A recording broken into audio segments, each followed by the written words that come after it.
तो आज डिस्कस करने वाले हैं कि अदर कंट्रीज़ की जो पॉलिसीज़ होती हैं, इकोनॉमिक पॉलिसी, कोई इलेक्शन हो रहे हैं या इन्फ्लेशन बढ़ रहा है, बॉन्ड यील्ड्स बढ़ रही हैं या कोई ट्रेड से रिलेटेड डील साइन हो रही है, तो उन सारी चीज़ों का इम्पैक्ट एक डोमेस्टिक मार्केट में मतलब इंडियन स्टॉक मार्केट में कैसे पड़ता है। एग्जाम्पल के तौर पर यूएसए कंट्री को लेंगे, अमेरिका को। अगर सेम इंडिकेटर्स रहे, मतलब जो भी पैरामीटर्स है जिनमें चेंजेस हो रहे हैं वही सेम पैरामीटर्स अगर अदर कंट्रीज़ में भी चेंजेस हो रहे हैं तो सेम इम्पैक्ट देखने को मिलेगा उन कंट्रीज़ के साथ भी। तो इस ग्लोबलाइजेशन के दौर में कोई भी फाइनेंशियल मार्केट इंडिपेंडेंटली वर्क नहीं कर रही है। सारी स्टॉक मार्केट्स और सारी जो कंट्रीज़ हैं उनके जो फाइनेंशियल एक्टिविटीज़ हैं एक दूसरे से इंटरलिंक्ड हैं। तो अगर मार्केट्स इंटरलिंक्ड हैं तो किसी भी मार्केट में या किसी भी कंट्री में कोई भी चेंजेस हो रहे हैं तो उनका इम्पैक्ट अदर कंट्रीज़ में भी देखने को मिलेगा। एग्जाम्पल के तौर पर लेते हैं कि इंडियन स्टॉक मार्केट की बहुत सारी ऐसी लिस्टेड कंपनीज हैं जो कि अमेरिकन मार्केट में भी लिस्टेड है, जैसे कि एडीआरस आपने सुने होंगे, अमेरिकन डिपॉजिटरी रिसिप्ट्स, जैसे कि इन्फोसिस हुआ, टीसीएस हुआ, इन सारी कंपनीज इंडियन स्टॉक मार्केट में भी लिस्टेड है। और जो अमेरिका की स्टॉक मार्केट है S&P 500 उसमें भी लिस्टेड है एडीआरस के फॉर्म में। तो कोई भी डोमेस्टिक लेवल में यूएसए में अगर चेंजेस होते हैं पॉलिसीज़ में तो उनका इम्पैक्ट जरूर देखने को मिलेगा इंडियन स्टॉक मार्केट के उन स्टॉक्स में भी, ओवरऑल स्टॉक मार्केट में भी। तो कुछ ऐसे फैक्टर्स जैसे डेली न्यूज़ में सुनते होंगे कि उस कंट्री का इंटरेस्ट रेट बढ़ा दिया गया, सेंट्रल बैंक ने इंटरेस्ट रेट बढ़ा दिया, या बॉन्ड यील्ड बढ़ गया, इलेक्शन हो रहे हैं तो उसका इम्पैक्ट इंडियन स्टॉक मार्केट में देखने को मिल रहा है, फॉरेक्स रेट्स हैं तो उसकी वजह से क्या इम्पैक्ट देखने को मिल रहा है, किसी अदर कंट्री के साथ ट्रेड डील साइन हो गई उसका इम्पैक्ट क्या देखने को मिल रहा है इंडिया में। इन सारे फैक्टर्स को आज कंसिडर करेंगे इस वीडियो में। पहला फैक्टर है बॉन्ड यील्ड। इससे स्टार्ट करते हैं कि बॉन्ड यील्ड्स का क्या इम्पैक्ट पड़ता है। तो सबसे पहले बॉन्ड यील्ड को ही समझते हैं कि बॉन्ड यील्ड आखिर होता क्या है। बॉन्ड यील्ड का मतलब जो या तो सेंट्रल बैंक्स या तो कोई कंपनी या फर्म्स बॉन्ड्स इशू करते हैं फंड रेज करने के लिए, उसके बिहाफ में इनको कुछ इंटरेस्ट पे करना पड़ता है, तो इसी इंटरेस्ट को बॉन्ड यील्ड बोलते हैं। ये दो इंपॉर्टेंट फैक्टर्स होते हैं किसी भी स्टॉक मार्केट के लिए, बॉन्ड यील्ड्स और इंटरेस्ट रेट, क्योंकि ये दोनों अपोजिट काम करते हैं। अगर बॉन्ड यील्ड या इंटरेस्ट रेट किसी भी सेंट्रल बैंक या कंपनी का बढ़ रहा है तो उसकी वजह से ये लिक्विडिटी बन रहे हैं इन्वेस्टर्स के लिए, और इन्वेस्टर जो है बॉन्ड यील्ड ज़्यादा होने की वजह से इन इन्वेस्टमेंट ऑप्शंस में इन्वेस्ट करना स्टार्ट कर देंगे, जिसकी वजह से वो अपना पैसा जो है स्टॉक मार्केट से विड्रॉ करके, क्योंकि ये बहुत सेफर ऑप्शन हो जाते हैं, फिक्स इंटरेस्ट रेट बॉन्ड से मिलता है। जबकि स्टॉक मार्केट में अगर देखा जाए तो भले रिटर्न्स जो है हाई रहते हैं बट रिस्क भी हाई होता है। तो उसकी वजह से सेफर ऑप्शन की तरफ जाने की वजह से अगर बॉन्ड यील्ड्स बढ़ रहे हैं तो इन्वेस्टर्स जो है अपना पैसा स्टॉक मार्केट से विड्रॉ करके बॉन्ड्स खरीदने में ज़्यादा सेफ महसूस करते हैं। तो अभी रिसेंटली न्यूज़ आई थी कि यूएसए के बॉन्ड यील्ड्स जो है वो इंक्रीज हो रहे हैं। तो यूएसए के बॉन्ड यील्ड्स इंक्रीज हुए तो इसकी वजह से क्या होगा कि एफआईआई अपना पैसा इंडियन स्टॉक मार्केट से विड्रॉ करके यूएसए में जाके अपने बॉन्ड्स में इन्वेस्ट करेंगे, जिसकी वजह से एफआईआई अगर पैसा विड्रॉ करते हैं तो इंडियन स्टॉक मार्केट गिरता है। और कोई भी स्टॉक हो या स्टॉक ओवरऑल स्टॉक मार्केट हो, अगर इन्वेस्टर्स अपना पैसा डाल रहे हैं तो वो मार्केट मतलब राइज करेगा, अगर पैसा निकाला जा रहा है मार्केट से तो मार्केट जो है गिरेगा। तो अगर इन्वेस्टर्स को अदर ऑप्शंस प्रोवाइड किए जाएंगे और बेटर सेफर ऑप्शंस रहेंगे तो वो अपना पैसा निकाल के अदर ऑप्शंस में जाएगा और लेसर इंटरेस्ट या लेसर रिटर्न उन ऑप्शन से मिलेगा, तो इन्वेस्टर जो है स्टॉक मार्केट में इन्वेस्टेड रहेंगे। इतनी सिंपल सी बात है। तो बॉन्ड यील्ड्स को हमने पहले समझा, उसके बाद बॉन्ड यील्ड्स का क्या इंपैक्ट रहेगा स्टॉक मार्केट में ये भी हमने समझा। अगर बॉन्ड यील्ड बढ़ रहे हैं तो जो इन्वेस्टर से अपना पैसा स्टॉक मार्केट से निकालकर बॉन्ड मार्केट में इन्वेस्ट करना ज़्यादा सेफ महसूस करेंगे। वहीं इसका उल्टा अगर बॉन्ड यील्ड डिक्रीज हो रहे हैं तो जो इन्वेस्टर्स बॉन्ड मार्केट में इन्वेस्टेड थे वहाँ से पैसा निकालकर स्टॉक मार्केट में इन्वेस्ट करना स्टार्ट कर देंगे, जिसकी वजह से एफआईआई का इनफ्लो जो है वो इंक्रीज हो जाएगा। अब जैसे यूएसए का इलेक्शन ही था, अभी डोनाल्ड ट्रंप प्रेसिडेंट वहाँ के बने हैं यूएसए के, उस टाइम भी इंडियन स्टॉक मार्केट काफ़ी ज़्यादा उथल पुथल देखने को मिल रही थी।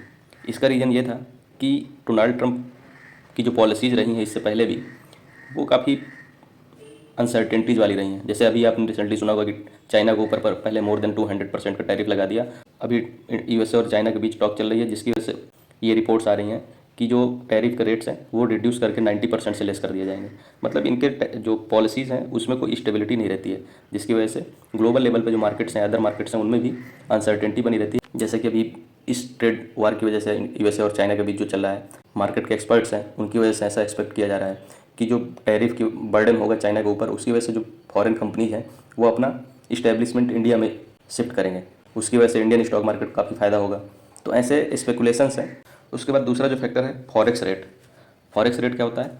करेंसीज को ट्रेड करने के लिए एक मार्केट होता है। जैसे आप गुड्स को ट्रेड करते हैं एक दूसरे से, वैसे ही दो कंट्रीज़ की करेंसीज को ट्रेड किया जाता है। और ये ट्रेडिंग कहाँ होती है, किस लेवल पर होती है? उसके लिए बैंक्स होती हैं कि आप रुपीज़ लेकर जाइए और आपको डॉलर मिल जाएगा अगर आपको यूएसए के साथ कोई ट्रेड करना है। तो मान लीजिए फॉरेक्स रेट इंडिया का बढ़ रहा है, मतलब रुपी स्ट्रांग हो रहा है। रुपी स्ट्रांग होने का मतलब कि अगर पहले $1 के कंपेरिजन में 90 रुपीज़ था तो अभी घटकर $1 के कंपेरिजन में 85 रुपीज़ हो गया है। इसकी वजह से क्या होगा, इम्पोर्ट सस्ता हो जाएगा, क्योंकि पहले आपको अगर कोई $1 की चीज़ आप यूएसए से खरीद रहे थे तो उसके लिए आपको 90 रुपीज़ पे करने पड़ते थे, अब आपको 85 रुपीज़ पे करने पड़ेंगे। तो जो भी स्टॉक्स होंगे इंडियन स्टॉक मार्केट में, जो जिनकी डिपेंडेंसी अपने पार्ट्स के लिए यूएसए में होगी, फॉरेक्स रेट बढ़ता है, इंडियन रुपीज़ के फेवर में होता है, तो उसकी वजह से उन स्टॉक्स को फ़ायदा होगा और इन स्टॉक्स में रैली देखने को मिल सकती है।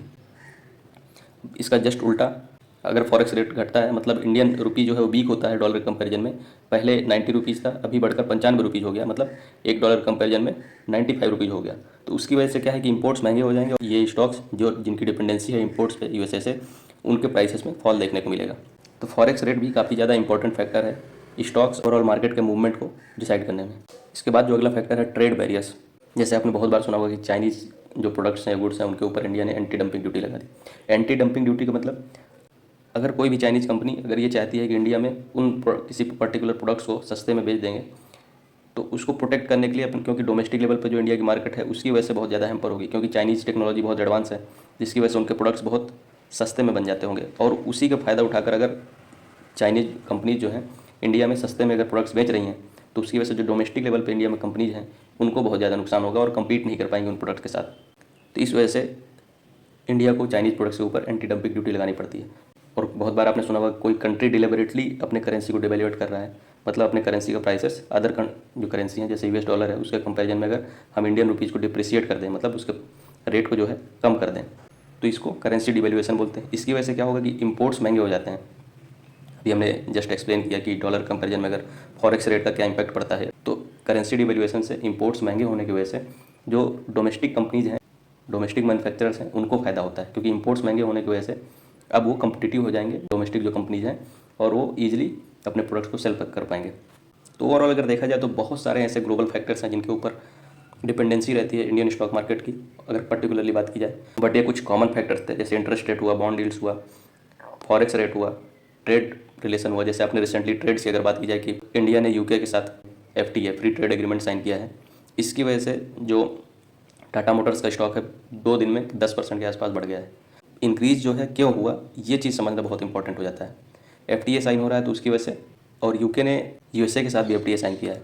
और सबसे मेन इंपॉर्टेंट जो इंक्रीज होने का रीज़न है कि टाटा मोटर्स में इस FTA का क्या इम्पैक्ट पड़ा, तो जो टाटा मोटर्स के जगुआर लैंड रोवर सेगमेंट है, क्योंकि टाटा मोटर्स 3 सेगमेंट में काम करती है, कॉमर्शियल व्हीकल, पैसेंजर व्हीकल और जगुआर लैंड रोवर। तो ओवरऑल अगर टाटा मोटर्स के रेवेन्यू बाइफर्केशन देखा जाए, जगुआर लैंड रोवर का 70% कंट्रीब्यूशन है, और यूएसए जो है जगुआर लैंड रोवर का एक बहुत ही क्रूशियल मार्केट है। ओवरऑल अगर जगुआर लैंड रोवर सेगमेंट का देखा जाए रेवेन्यू, तो 23%, मतलब 1/4 रेवेन्यू जो है केवल यूएसए मार्केट से जनरेट होता है। तो प्रीमियम गाड़ी जो है टाटा मोटर्स की, वो ज़्यादा यूएसए में ही बिकती हैं। और इस FTA के बाद जो इम्पोर्ट ड्यूटीज़ हैं, वो यूएसए में पहले 28% के आसपास इंपोर्ट ड्यूटी लगती थी, अभी घटकर 10% रह जाएंगी। और इंडिया में पहले जो इंपोर्ट ड्यूटी लगती थी वो 110% लगती थी, अभी डिक्रीज होकर 10% रह जाएंगी। तो काफ़ी ज़्यादा इस FTA के थ्रू जगुआर लैंड रोवर के बिजनेस में फ़ायदा मिलेगा, और जो इसके प्राइसेस है उनमें डिक्रीज देखने को मिलेगा, जिसकी वजह से इनका बिजनेस जो है काफ़ी तेज़ी से बढ़ने वाला है। तो ये सबसे इंपॉर्टेंट रीज़न था कि टाटा मोटर्स के स्टॉक में 2 दिन में केवल 10% का इंक्रीज देखने को मिला।